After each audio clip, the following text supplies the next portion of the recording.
ভিডিওটার পার্ট 2 নিয়ে চলে এসেছি ওয়াটার কালারে।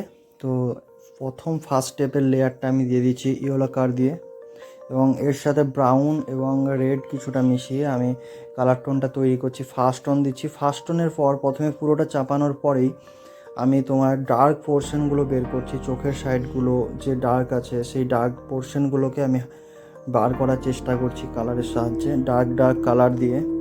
বেশি কিছু কালার ইউজ করিনি ডার্কগুলো বানানোর জন্য। ডার্ক কালারটা আমি স্কারলেট ব্যবহার করেছি, ইয়েলো কালার, এবং কিছুটা হালকা ইয়েলো ইউজ করে আমি ডার্ক পোর্শনগুলো করছি। তোমরা ওই কালারগুলো মিক্স করে করবে, দেখবে একদম সুন্দর একটি কালার তৈরি হবে। এবং ডার্ক পোর্শনগুলো তোমরা আমি যেভাবে দেখাচ্ছি সেভাবে করবে।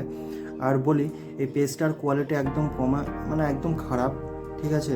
তো এই পেজটা অ্যাভেলেবেল পাওয়া যায় জেরক্সের দোকানে। তো আমার কাছে পেজ যেহেতু একদম ছিলই না, তো আমাকে এটাতেই কাজ করতে হয়েছে। তো তোমরা এই পেজে কাজ করো না, যদি একদম মানে বাজে হয়ে যাবে। কারণ জলের, তোমরা যদি নতুন কেউ শেখো তখন হয়তো তোমরা কতটা জল মিশাতে হবে বা কতটা কালার, সেই কম্বিনেশনটা বুঝতে পারবে না। তখন পাতলা পেজ, তো সেই কারণে তোমরা হয়তো ঠিকঠাক পারবে না। তো একটু মোটা পেজ ইউজ করবে তোমরা। তো ভিডিওটা দেখতে থাকো, আর কেমন হলো আমাকে জানিও অবশ্যই। আর পরবর্তীতে কার ভিডিও তোমরা দেখতে চাইছো এটা আমাকে কমেন্টে অবশ্যই জানাবে। তো থ্যাংক ইউ।